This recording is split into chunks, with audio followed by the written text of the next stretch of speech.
Welcome to the first race of the second round robin of the Royal Perth Yacht Club Team Racing Twilight Challenge for the 2024 Impromptu Cup. There's quite a battle going on at the boat end. Indy's team, Sailing Boat 2, in the leeward right-of-way position. Push Ellie's team, Sailing Boat 5, in the non-right-of-way windward position to the wrong side of the start boat with about 10 seconds to go.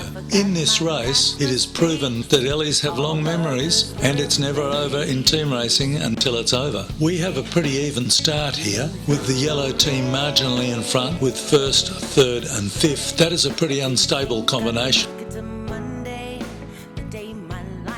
So both teams have a lot of work to do, and this proves to be a very exciting teams race, and the finish is something to behold. The common team racing strategy of passing back is in play here, and Boat 1 in first and Boat 4 in second place are trying to get into a position to perform a pass back for their teams. Boat 1 wants to push back onto Boat 4 to let Boat 3 pass both of them. So Boat 1 goes from first to second, takes second back to third and promotes its teammate to first. Boat 4 is trying to do the same thing with boats 3 and 6. That is, Boat 4 is trying to play back on Boat 3 so that Boat 6 can pass both of them into second, giving the blue team second and third. Team racing is very unusual in sailing terms in that a lot of the best moves are performed when the boats are sailing slowly. Boats are much harder to sail at a slow speed, and therefore it's much more difficult to time your manoeuvres, to tack and jibe properly, and to put your bow where you want your bow to be when you are sailing down speed than it is when you're sailing at full speed. At Mark 2 the first time, Boat 3 is holding up Boat 4, Boat 6 is chasing Boat 3, and so that group of 3 boats is heading away from Mark 3, out to the left-hand side of the racecourse looking downwind. Ellie and her team jibe Boat 5 right at the mark and head off directly to Mark 3, and Bindi and her team are right behind them.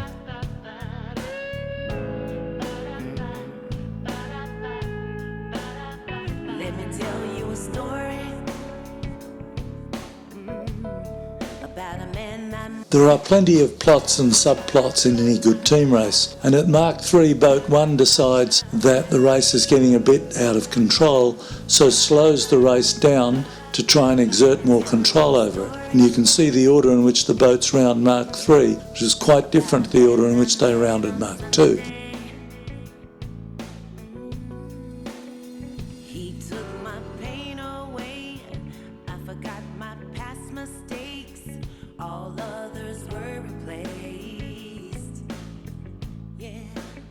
He made me feel so ready.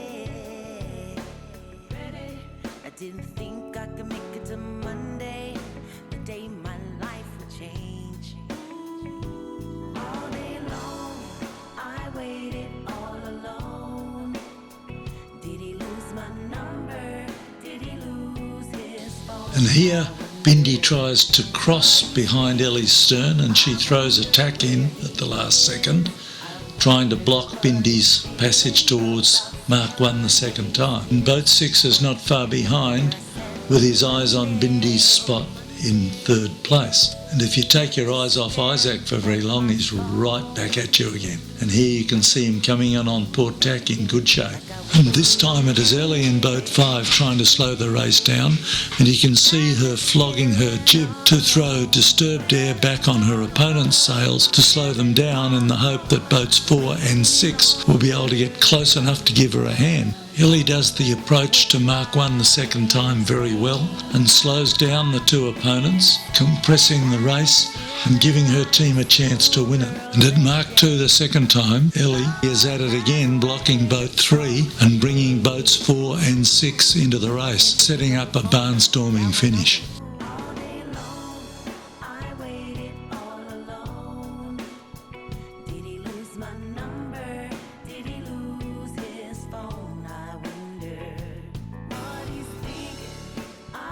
Bindi has sailed fast from Mark 3 to Mark 1 the second time, and from Mark 1 to Mark 2 the second time, and she's now in an excellent position to play a big part in the finish, and these light young sailors are fast downwind.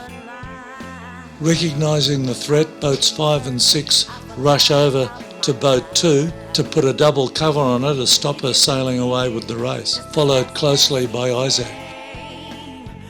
And boat 4 has sailed round all of them to get into a prominent position, also to windward of boat 2.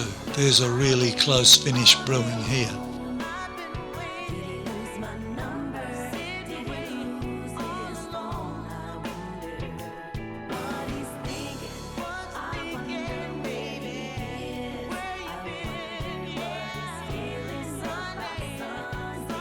Nick Challoner's boat 1 has sailed an excellent race in front right up to this point, and now she's sensing danger on the right where there has been better pressure most of the night, and boats 4, 5 and 6 are making significant inroads into her lead. She has boat 2 coming down the middle, so they've got that covered, so boat 1 takes off to the right hand side to see if she can block boats 4, 5 and 6. For much of the downwind leg, boat 6 has taken responsibility for boat 3, not because they're the fastest of the blue team boats downwind, but because their skipper is the most experienced team racer in their team. So for the early part of this leg, boat 6 has had a pretty heavy wind shadow on boat 3 to keep Isaac and his team out of the contest, because they have shown great speed downwind throughout the event. This has allowed boats 4 and 5 to get clear on the right and take off after the leaders. But boat 6 now has to move off boat 3 a little, because boat 5 was also directly in the line of his wind shadow, and that was holding her up. So boat 3 is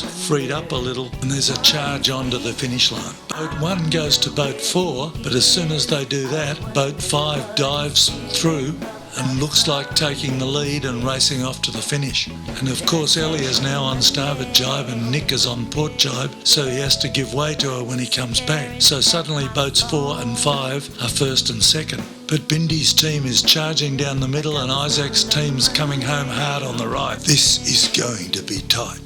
Bindi's team and Ellie's team are doing everything they can to get their boats to the finish line in front, and it's as close to a dead heat as you can imagine, and the other boats are right behind them with a squeeze at the mark as boat 6 calls for room once they're in the zone. And just as there was a bee's whisker between first and second, there was nothing at all between the next 4. It was such a great race that it was a shame that there had to be a winner and a loser. But the fact that the ladies were first and second was probably a great sign for sailing and for the Royal Perth Yacht Club. Congratulations to everyone who took part.